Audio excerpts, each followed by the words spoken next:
A great man, a great man once said, "For he who is not courageous enough to take risks will accomplish nothing." That was Ben, right? No, that was Muhammad Ali. Yeah. He once said that. So I believe that I'm courageous enough to take the risk. This is a dare to be great move. Beating Wilder cements my legacy as a great heavyweight of my era. Because even if I would have continued after the Klitschko fight and beat Wilder and Joshua, he was the dominant heavyweight of his time. That wouldn't be good enough for me. That wasn't good enough for me. I had to be the controversial, the outspoken, charismatic idiot of a champion who goes and gets noticed by people who are not interested in sports. Political men read about Tyson Fury and think, I know that person, blah, blah, blah, blah. He said this, he said that. Being a heavyweight champion of the world in sports wasn't good enough for me.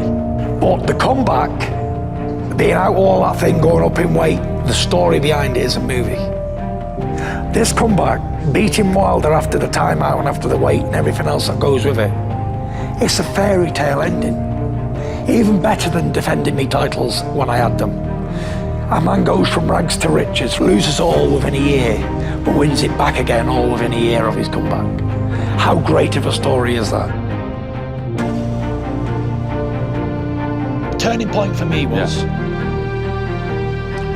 it was Halloween last year.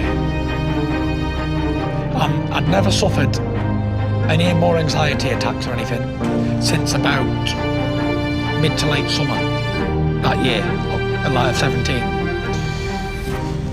But I was still drinking and still going out partying and whatever, and I didn't value nothing at all. But every time I got drunk, I'd come home and I'd say, right, I'm starting training in the morning, regain mission. I'm going to be the heavyweight champion of the world again. You watch. You were 400 pounds. 400 pounds. I was the man who called Wolf 1,000 times. Phone all my friends up, phone chain up, get them all going. Come on, we're going to do it Monday. Monday had come. No, I do not want to box anymore. Finished.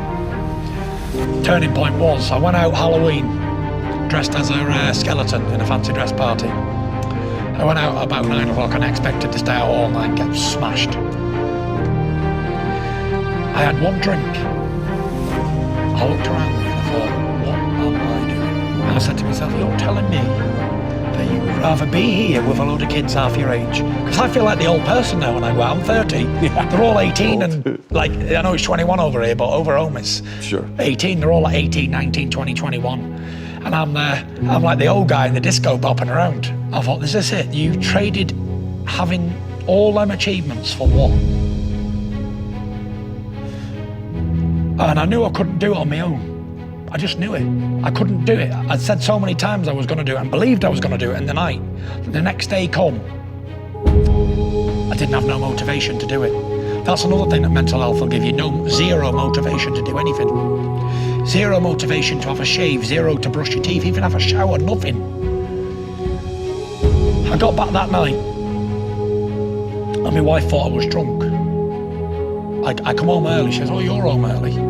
I said, yeah, I said, I've had enough of this life. I said, tomorrow, I said, I start to turn my life around.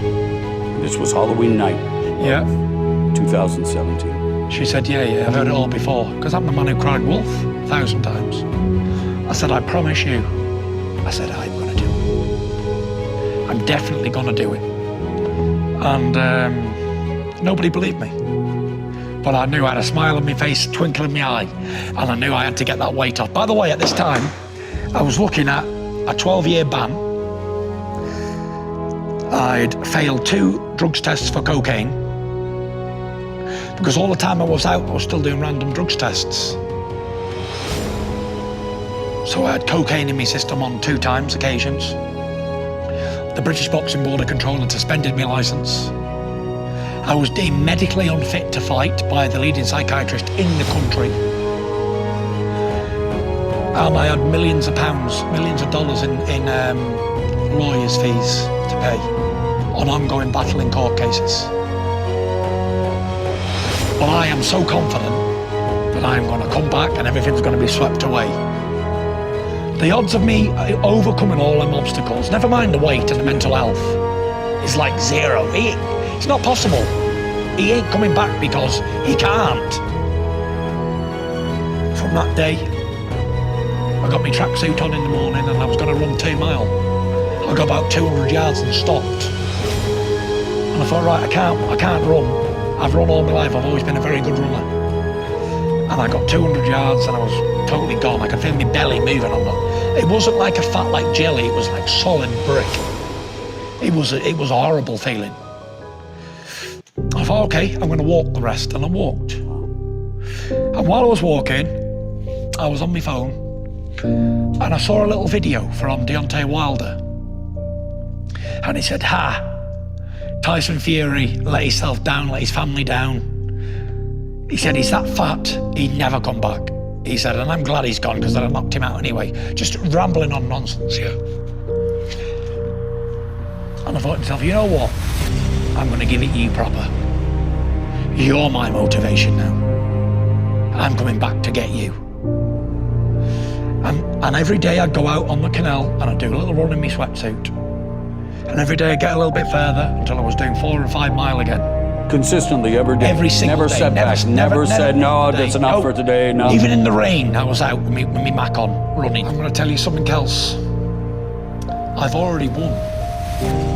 Because whether I agree. win the fight or not on December the 1st, I'm a winner. Oh, I think it's one of the greatest comebacks, because I've come back from every possible disadvantage to being healthy. I'm studying out 255 pounds in shape, in a mentally great place. And I feel so great. I've got a few marks on me, but I love it. I'm in the ring sparring, I'm struggling in the ring because it's so much not air, but I'm so happy that I'm in there and I'm back doing what I love to do.